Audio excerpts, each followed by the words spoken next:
Boa noite a todos. Boa noite. É sempre uma alegria iniciarmos o estudo, principalmente porque essa é uma obra que vocês sabem, eu revelo, é uma obra do nosso coração. Eu sou apaixonada pela obra Paulo Estevam. Então vamos lá, começando pela nossa oração. Vamos fazer a nossa prece de abertura?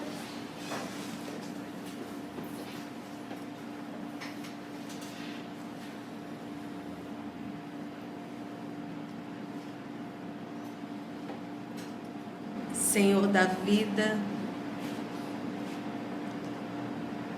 buscando a fonte pura, a água cristalina do Evangelho,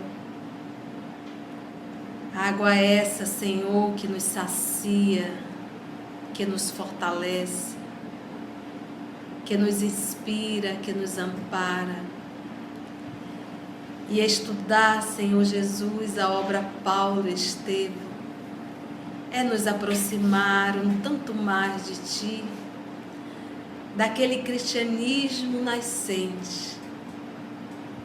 Rogamos, amor querido, que o Senhor possa nos inspirar, que o Senhor nos auxilie, para que cada um de nós possamos mergulhar no passado distante, e podermos visualizar toda a história da obra, visualizando e sentindo, nos envolvendo emocionalmente com a vibração e a energia de Saulo, agora já o nosso Paulo, com a amorosidade, a perseverança e a amizade de Barnabé. E principalmente, Senhor Jesus, contigo, porque é o Senhor o maestro dessa grande orquestra. Muito obrigado, Senhor da vida, dos amigos espirituais que aqui se fazem presente, os teus mensageiros, possam, amor querido, nos conduzir na tua paz.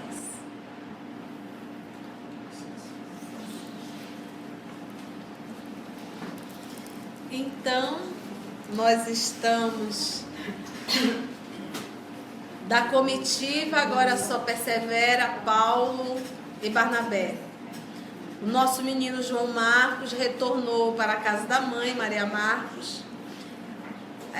Ele avisou da dificuldade muito grande de ir para Antioquia da Psídia, mas Saulo, resoluto, disse que não iria desistir, até porque era necessário levar o evangelho para os gentios. E Barnabé seguiu, acompanhou o amigo Paulo. Nesse momento, nesse andaram realmente por matas fechadas, tiveram que atravessar alguns rios menores e eles acabaram passando por um assalto. E nesse assalto levaram o pouco dinheiro que tinham, levaram o pão e levaram também o cobertor, né? Os agasalhos, vamos dizer assim. E também levaram o tesouro ao qual eles estavam falando. Eles falavam de um tesouro anotado ali naquele pergaminho. Os ladrões decidiram solicitar os pergaminhos. E Paulo deu prontamente, informando que aquilo ali realmente era um grande tesouro. Barnabé ficou extremamente assustado, nervoso, preocupado, porque eles estavam agora sem dinheiro, não tinham cobertas, e o Paulo sempre dando vamos dizer assim, um incentivo. Nós vamos conseguir. Por quê? Porque Paulo não estava servindo a ele, mas ele estava servindo a causa. Então ele não era uma confiança nele, era uma confiança em Cristo Jesus. Por quê? Porque o meu objetivo, dizia Paulo, o objetivo dele era a divulgação do Evangelho. Então Jesus estará comigo. Não era um objetivo particular, não era ganhar dinheiro, era apenas divulgar o Evangelho de Jesus. Então o que aconteceu? Ele sempre dando uma palavra de incentivo, uma palavra de amor, e no dia seguinte, ao acordarem, dormiram realmente no relento, o nosso querido Barnabé olhou e disse: e agora? Como é que nós vamos falar do Evangelho? O único pergaminho que tínhamos foi dado ao ladrão. E aí, para surpresa dele, Saulo tira debaixo da túnica um pergaminho que ele havia ganho de Gamaliel, que Gamaliel havia ganho de Pedro. Né? Então, conseguiram chegar na cidade. Ao adentrar, não tinham um tostão, um níquel, e ficaram na hospedaria. Realmente o nosso Paulo estava muito abatido, o nosso Barnabé estava muito abatido, ele acabou deitando um pouco e Paulo não contou conversa, saiu atrás de emprego. Acabou conseguindo emprego, como ele é tecelão, e pediu, negociou, o proprietário foi muito doce com ele, assim, aquele jeito firme, forte de Saulo, meio que o conquistou. E íntegro, né? Ele achou muita integridade. E ali o nosso querido Barnabé ficou deitadinho, ele solicitou que desse um prato de comida que levasse para o amigo que havia ficado na hospedaria.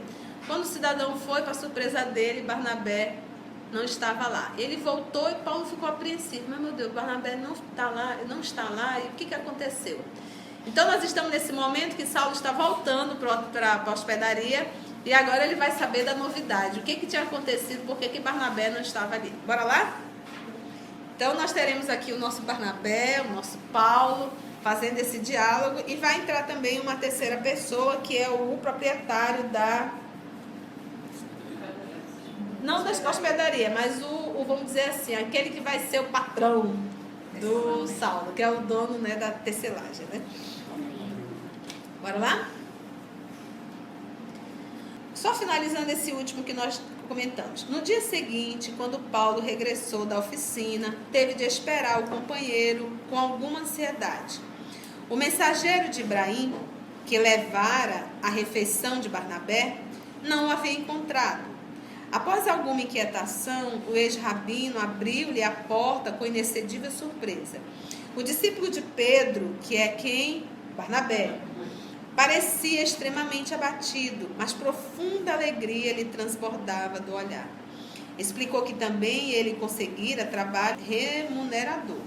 Empregara-se com um oleiro necessitado de operários para aproveitar o bom tempo. Abraçaram-se comovidos. Se houvesse alcançado o domínio do mundo com a fortuna fácil, não experimentariam tanta júbilo, né? Tanta alegria. Pequena fração de serviço honesto lhes bastava ao coração iluminado por Jesus Cristo. Então, eu preciso do dinheiro para me manter, mas eu não vou abandonar Jesus para servir ao mundo. Porque nós fazemos muito isso. Nós trabalhamos muito, perdemos a saúde física, perdemos a paz de consciência, perdemos o equilíbrio pelos excessos da loucura do dia a dia, por algo que é transitório. E nós não buscamos o Cristo, nós não buscamos evangelização, nós não buscamos exercitar o trabalho no bem. Porque é necessário o trabalho, mas isso também tem um limite. Se o trabalho começa a interferir na tua vida e você perder a própria paz, você perder o próprio equilíbrio, tem alguma coisa que está errada que precisa ser revista.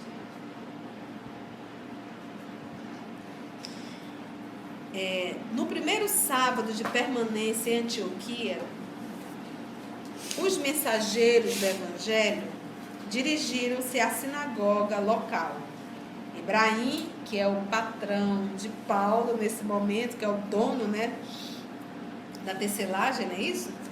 Satisfeitíssimo com a cooperação do novo empregado, que era Paulo, dera-lhe 2 túnicas usadas Porque lembra, até que sem roupa eles estavam. Que Paulo e Barnabé usaram com alegria. Toda a população, aí ele colocou entre aspas, temente a Deus, comprimia-se no recinto. Olha como era a sinagoga local. Sentaram-se os dois no local reservado aos visitantes ou desconhecidos. Então existia um espaço separado. Sentaram-se os dois no local reservado aos visitantes ou desconhecidos. Terminado o estudo e comentário da lei e dos profetas, Antigo Testamento, tá? O diretor dos serviços religiosos perguntou-lhes em voz alta se desejariam dizer alguma palavra aos presentes. Que é o que nós fazemos. A gente acaba o estudo, se alguém gostaria de falar algo, né? Então não era diferente. De pronto, Paulo levantou-se, e aceitou o convite. Dirigiu-se à modesta tribuna em atitude nobre, pose, né? E começou a discorrer sobre a lei, tomado de uma eloquência sublime. O auditório, não afeito a raciocínios tão altos, porque o nosso Saulo era extremamente inteligente. Ele era muito inteligente. Não é à toa que ele estava sendo apontado para ser o substituto de Gamaliel. Vocês lembram quem era Gamaliel?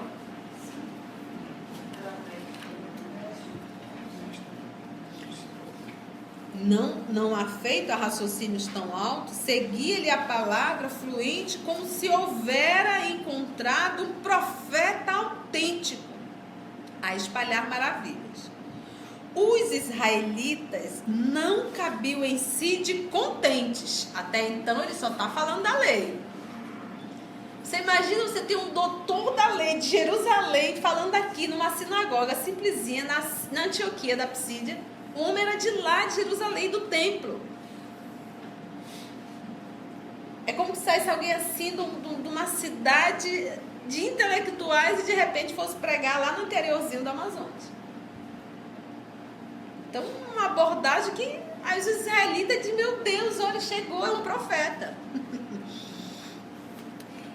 Os israelitas não cabiam em si de contente. Quem era aquele homem de quem se poderia orgulhar o próprio templo de Jerusalém? Mal sabiam eles que ele era de Jerusalém, né? Em dado momento, contudo, agora, as palavras do orador passaram a ser quase incompreensíveis para todos. Deixou de falar da lei, agora ele está apresentando quem? Jesus. Seu verbo sublime anunciava um Messias que já viera ao mundo. Alguns judeus aguçaram os ouvidos. Tratava-se do Cristo Jesus, por intermédio de quem as criaturas deveriam esperar a graça e a verdade da salvação. O ex-doutor observou que numerosas fisionomias mostravam-se contrariadas, mas a maioria escutava-o com indefinível vibração de simpatia. Você vê a diferença desse diálogo? O primeiro que ele fez lá em Damasco, que ele já entrou e já foi falando direto de Jesus, foi aquela confusão. Então, nesse primeiro momento, mas assim, centrado agora, o que ele fez? Ele disse, eu vou primeiro pegar aqui a atenção deles, vou falar do que eles gostam. Pela lei, a lei de Moisés, os profetas, para dizer quem eu sou. Para dizer que eu não sou um tolo, que eu conheço. Para quando eu for falar de Jesus, está pautado, olha, esse homem realmente entende, ele falou muito bem dos profetas e do Antigo Testamento. E ainda assim ele aceita esse Nazareno como Messias. Você está entendendo? Então era uma forma dele poder se apresentar com o seu discurso e agora ele poder apresentar Jesus. Diz, eu não sou um tolo, eu conheço a lei. E eu estou aqui garantindo que ele é o Messias que nós aguardávamos. Que todo judeu aguardava.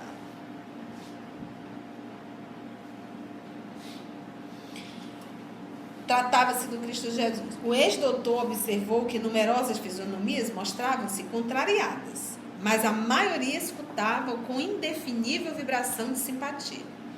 A relação dos feitos de Jesus, sua exemplificação divina, a morte na cruz, arrancavam lágrimas do auditório. Emocionou mesmo, as pessoas ficaram emocionadas.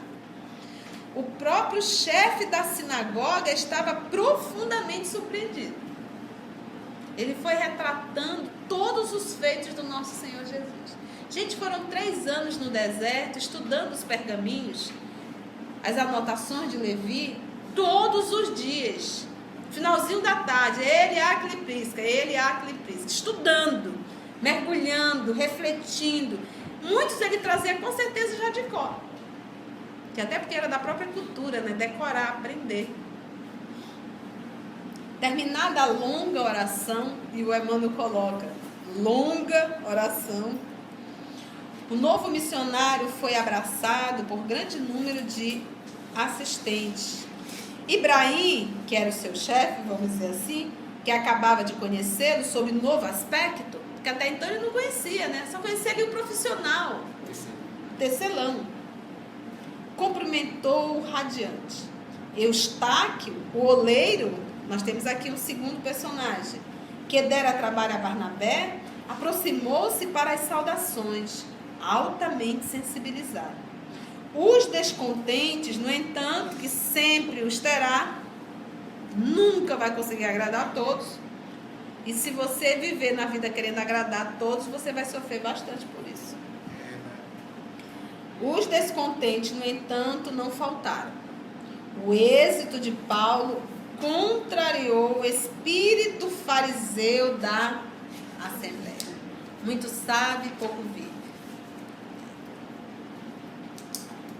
Vamos ver aqui como aconteceu? Então, na sinagoga tudo ok, ninguém cuspiu, ninguém bateu, não houve pedrada e ainda houve um apoio. No dia imediato, Antioquia de Psídia estava empolgada pelo assunto. A tenda de Ibrahim e a olaria de Eustáquio foram locais de grandes discussões e entendimento, que era onde estava Paulo e Barnabé. Paulo falou então das curas que se poderiam fazer em nome do mestre. Uma velha tia do seu patrão foi curada de enfermidade persistente. A enfermidade estava ali há tempos, com a simples imposição das mãos e as preces ao Cristo. 2 filhinhos do oleiro restabeleceram-se com a intervenção de Barnabé. Os 2 emissários do Evangelho ganharam logo muito conceito. Que era, até hoje mudou isso. Monta o centro espírita. O que é aquele centro espírita? Faz estudo da obra Paulo Estevam. Faz estudo do Evangelho segundo o Espiritismo. Tem estudo de Livro dos Espíritos. Tá? Segundo centro, lotado, faz fila. O que tem ali? Ah, tem um médico que cura. Um cura o corpo, apenas, perecível. O outro liberta a alma, eterna. Mas nós preferimos sempre cuidar do corpo, que é o perecível. E detalhe, o corpo enfermo, ele já é um efeito. Porque a causa da enfermidade é o espírito. Então, o espírito adoecido, eu nunca terei um corpo que sã. Porque o fato de eu estar com um corpo aparentemente saudável, isso não quer dizer que eu seja saudável. Porque há vários tipos de doenças que matam, que destroem, que contaminam. Principalmente as doenças morais. Bora lá? Então, a tenda de Ibrahim e a olaria foi só pessoas, né? Uma velha tia do seu patrão foi curada, os 2 filhinhos do oleiro restabeleceram com a intervenção de Barnabé. Os 2 emissários do Evangelho ganharam logo muito conceito. A gente simples vinha solicitar-lhe orações, cópias dos ensinos de Jesus, porque não tinha máquina para tirar xerox, né? Então era na tinta. A gente simples, então, vinha solicitar-lhe orações, cópias dos ensinos de Jesus, enquanto muitos enfermos se restabeleciam.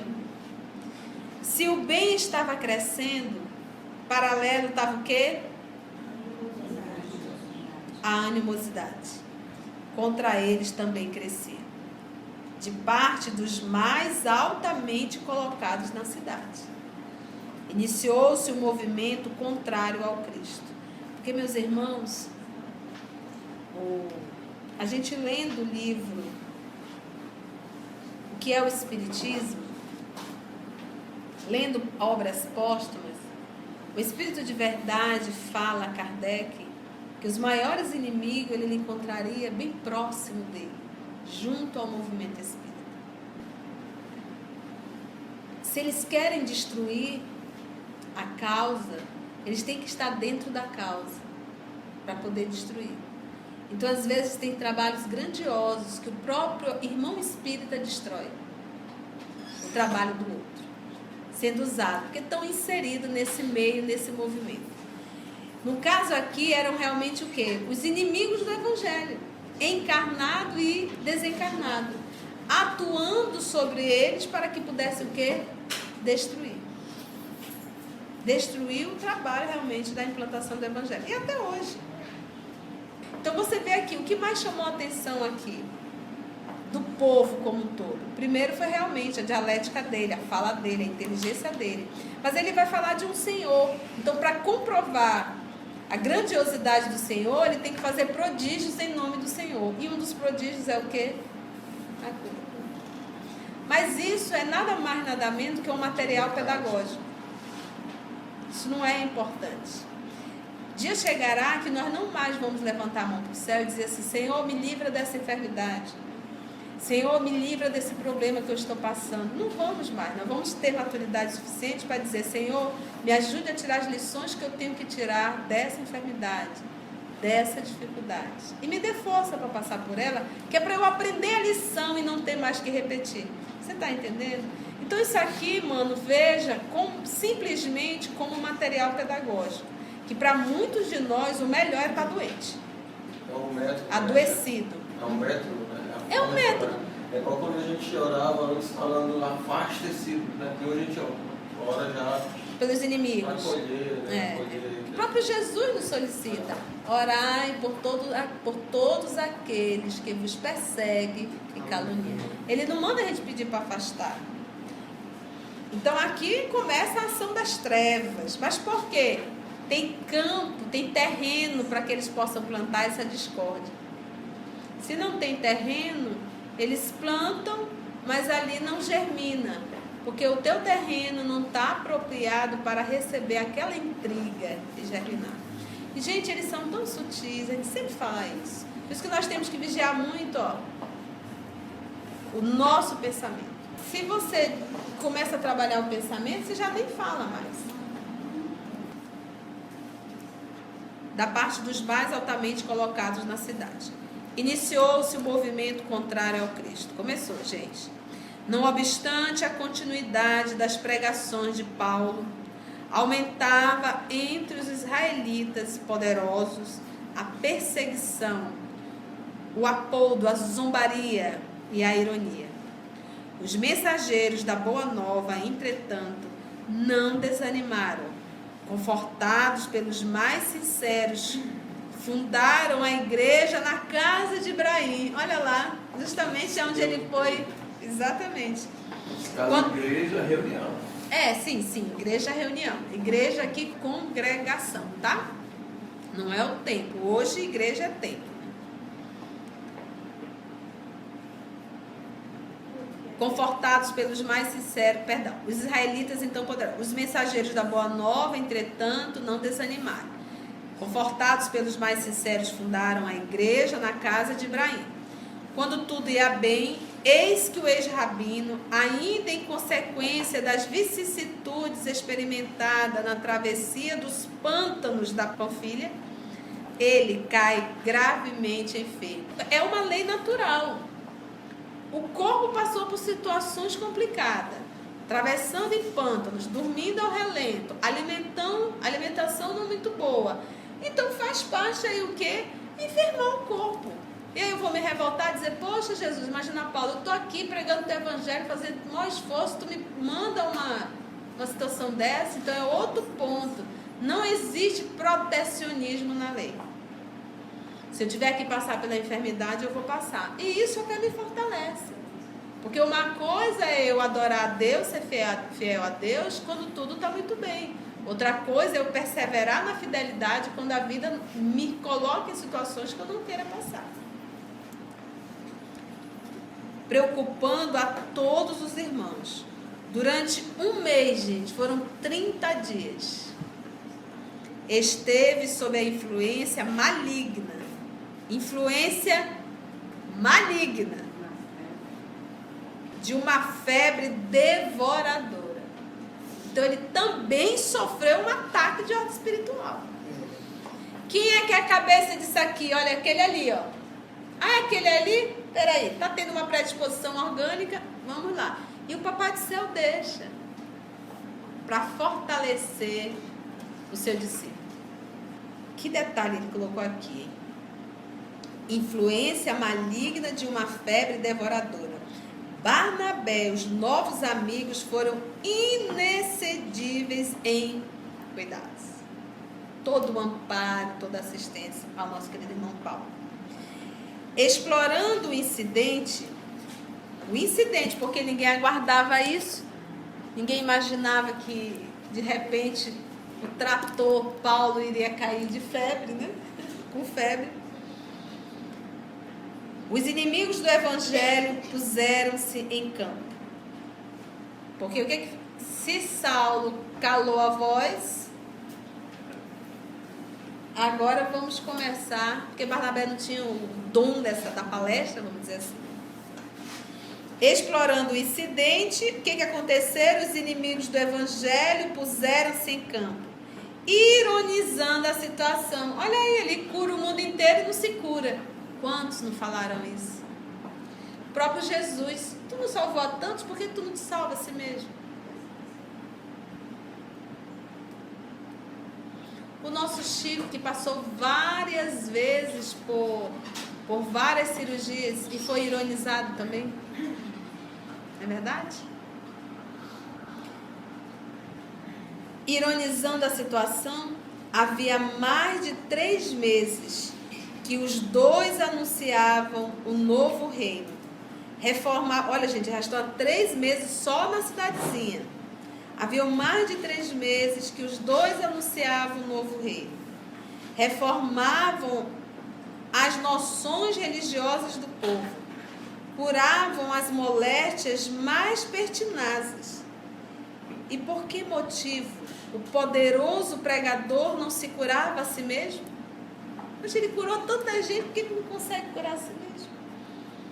Fervilhavam assim os ditos mordazes e os conceitos deprimentes. E Jesus poderia fazer isso. Jesus poderia curá-lo. Poderia libertá-lo disso. Mas fazer a parte também da evangelização de Saulo. Ainda uma vez mais. Os colegas, né, os confrades, os colegas, os camaradas, entretanto, foram de uma dedicação sem limite. Paulo foi tratado com extremos de ternura no lar de Ibraim, como se houvesse encontrado um novo lar. Jesus dissesse assim: meu filho, você vai sofrer, mas não se preocupe que você vai estar com corações muito, muito, muito amigos para me cuidar. Após a convalescência, né, o restabelecimento, foram quanto tempo de febre? 1 mês. E foi uma ação o quê? Maligna. Após a convalescência, o desassombrado tecelão, aquele desassombrado é sem temor, sem medo, ele não conta conversa. Voltou mais alvissareiro. É como se fosse assim, é uma palavra árabe, tá? Que anuncia, né? Que dá notícias, que dá a boa nova. Que anuncia é o que dá boa nova. Prenuncia acontecimento feliz.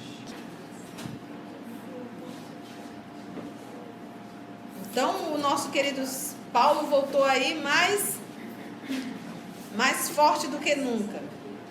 Voltou mais alvissareiro, né? A pregação das verdades novas, trazendo as novidades e vamos embora, trazendo as notícias. Observando-lhe a coragem, os elementos judaicos, ralados de despeito, tramaram sua expulsão sem qualquer condescendência. Por vários meses, o ex-doutor de Jerusalém lutou contra os golpes do farisaísmo dominante na cidade, e que ele, Paulo, conhecia muito bem. Ele já esteve do outro lado. Mantendo-se superior a calúnias e insultos. Sofreu calúnias, sofreu insultos, mas destemido. Mas, quando revelava seu poder de resolução e firmeza de ânimo, eis que os israelitas descontentes ameaçaram Ibraim e Eustáquio, que era quem estava o quê? Acolhendo ambos. Com a supressão de regalias, né, de cortar, né, as regalias e até banimento. Banir tanto Eustáquio quanto Ibraim. Os dois antigos habitantes de Antioquia de Psídia eram acusados como partidários da revolução e da desordem. Altamente comovidos, receberam a notificação de que somente a retirada de Paulo e Barnabé poderia salvá-los do cárcere, inclusive da flagelação, e o levar a chicotadas. Os missionários de Jesus consideram a penosa situação dos amigos e resolvem partir. Não por eles, mas pelos amigos. O que poderia acontecer? Ibraim tem os olhos rasos de lágrimas. Eustáquio não consegue esconder o abatimento. Ante as interrogações de Barnabé, o ex-rabino expõe o plano das atividades futuras. Demandariam Icônio, que é uma outra cidade, na região da Frígia, tá, gente? A mais ou menos 128 quilômetros, tá? Eles vão... Expõe o plano. Então, vamos lá. Ante as interrogações de Barnabé, o ex-rabino expõe o plano das atividades futuras. O que ele iria fazer? Eles iam se dirigir a Icônio. Daí começou todo nosso passeio, né? Pregariam ali as verdades de Deus. O discípulo de Simão Pedro, nosso querido Barnabé, aprova sem hesitar. Você vê que a personalidade de Barnabé, ele é muito o quê? A personalidade dele, ele não vai contra. Ele é aquele que está sempre de forma, como que eu posso dizer? Sempre ali concordando, sempre... Conciliador. Essa é a palavra. Sempre fazendo esse lado conciliador, né? Paulo na obra do maestro, né? Na obra, o maestro. Porque esse é um relacionamento. Um relacionamento de trabalho em nome do Senhor. Se pega duas personalidades masculinas, você dá uma confusão, porque de repente Paulo ia dizer, nós vamos para Icônio. Aí entraria o Barnabé, não, eu não acho uma boa, nós vamos para o lugar tal. Então vai para lá, eu vou para cá. Teria, né? Então realmente essa coisa da alma meio feminina, que é uma das características, né? Pregariam ali as verdades de Deus. O discípulo então de Simão Pedro aprova sem hesitar. Reunidos irmãos em noite memorável, para quantos lhe viveram as profundas emoções, os mensageiros da Boa Nova se despedem. Por mais de 8 meses haviam ensinado o Evangelho. 8 meses. Em que ano nós estamos, gente? Vocês têm noção? Então, nós já estamos aqui em 46. A probabilidade, se não for no iniciozinho, talvez no meado de 46 já. Entendeu? Ele passa a assinar Como Paulo. Uhum. Então, aqui foi praticamente um ano. Foram 8 meses de trabalho. Dentro dessa cidade, fora o tempo que eles passaram o quê? Fazendo essa caminhada, vamos dizer assim, até a cidade. Ok? Então, vamos colocar aí que nós estamos aproximadamente no ano de 46. Aí você anota, grifa, a gente anota aqui. Anota, grifa, que é pra gente não realmente nos perdermos, tá bom? Por mais de 8 meses haviam ensinado o Evangelho. Então, praticamente um ano nessa cidade falando de Jesus. Alguma coisa deve ter ficado, né, gente? Tanto é que fundou uma igreja. Afrontaram zombarias, apodos, que também não deixa de ser uma zombaria. Vaias, né? Haviam conhecido provações bem amargas, então não foi fácil o trabalho aí. Mas eles estavam trabalhando por uma causa espiritual. As nossas encrencas, as nossas lutas são por bens materiais, perecíveis. A causa deles era imortal. Não havia cansaço. Seus labores estavam sendo premiados pelo mundo com o banimento. Tudo que eles fizeram, o brinde era o quê? Banimento. Como se eles fossem criminosos comuns. Mas a igreja do Cristo estava fundada. Paulo falou nisso, quase com orgulho. Não obstante as lágrimas que lhe rolavam dos olhos. Porque ali criou afeições, né? Os novos discípulos do Mestre não deveriam estranhar as incompreensões do mundo. Mesmo porque o próprio Salvador não escapara à cruz da ignomínia, né, da desonra, acrescentando que a palavra cristão significava seguidor do Cristo. Então, se o Cristo teve os seus apodos, né, por que nós, na condição de seguidor, não teremos? E essas encrencas que nós passamos aqui, isso ainda não são sacrifícios em nome da causa. Ainda quase sempre são interesses materiais nossos. Paulo falou nisso quase com orgulho. Os novos discípulos do Mestre não deveriam estranhar as incompreensões, né? Porque Jesus aceitou a cruz. E ele disse que cristão significava seguidor do Cristo. Para descobrir e conhecer as sublimidades do reino de Deus, era preciso, irmãos, fala aí. Trabalhar, sofrer sem descanso. A palavrinha final? Sem descanso. Trabalhar, sofrer sem descanso. A Assembleia, a gente vem uma vez ao Centro Espírita, faz como diz o meu irmão, Miguelê, e tá aqui a semana inteira. Faz o social. A Assembleia afetuosa, por sua vez, acolheu as exortações lavada em lágrimas. Na manhã imediata, munidos de uma carta de recomendação de Eustáquio e carregando vasta provisão de pequeninas lembranças dos companheiros de fé, puseram-se a caminho, intrépidos, né? Corajosos e felizes. O percurso excedente a 100 quilômetros, e a titia fez uma pesquisa que era o quê? 128. Por que a tia faz isso? Aonde foi psicografada essa obra? Pedro Leopoldo. Em que ano? 1900 e... Vai ver a cola no teu livro. 1946. Veja aí, confere. 41. 41. 1941.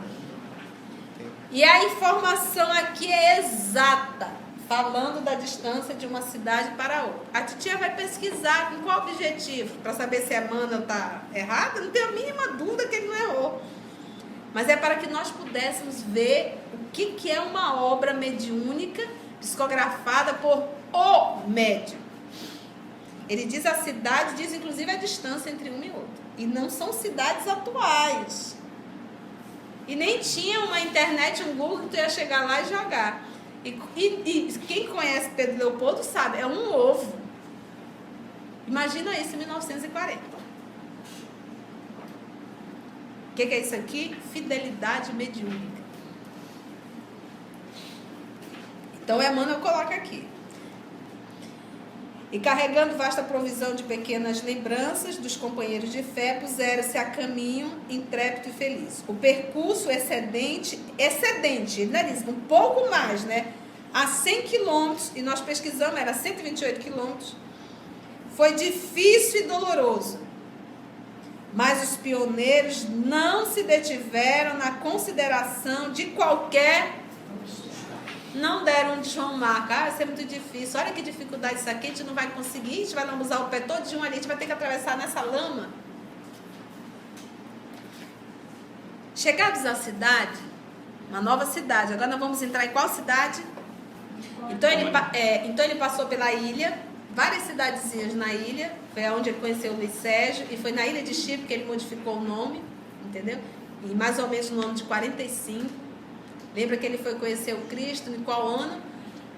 No ano de 36, né? Foi bom o nosso estudo? Muito bom. Vocês caminharam junto com Paulo, com Barnabé, adentraram na sinagoga. E olha, você vê, o Emmanuel fez questão de colocar a ação dos encarnados e a ação dos desencarnados. Mas quando estamos com Cristo, não temos por que temer. Ok, então, e a obra Paulo Estevam também é mergulhar no Cristo, né? Mergulhar no cristianismo primitivo. É uma obra maravilhosa, né, gente? É uma obra assim, riquíssima. E aí nós vamos percebendo a grandeza de Paulo, a fidelidade dele, a fidelidade de Barnabé também, todo esse trabalho, essa amizade e esse respeito existente entre ambos é fantástico. E aprender realmente essa disciplina de Paulo, assim, não desistir. Joelho desconjuntado, seja lá o que for, perseverante realmente no trabalho. Vamos orar então? Vamos agradecer a Jesus. Alguém gostaria de falar algo mais? Está todo mundo bem?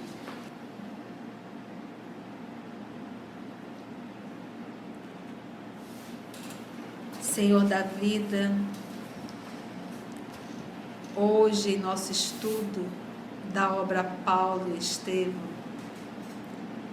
acompanhamos o trabalho dele, do trabalho de Barnabé, e percebemos, pelo falar de Emmanuel, as dificuldades que eles passaram, inclusive a interferência de espíritos que são contra o teu trabalho aqui na terra. Então, Senhor Jesus, nós ainda não somos os trabalhadores que deveríamos ser. Ainda não estamos realmente dispostos ao sacrifício pelo Evangelho na terra.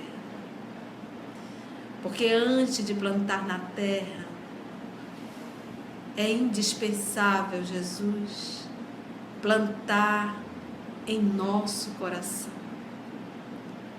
A guerra ainda é íntima, interior. O mal que mais nos faz mal é o que está dentro de nós, Senhor.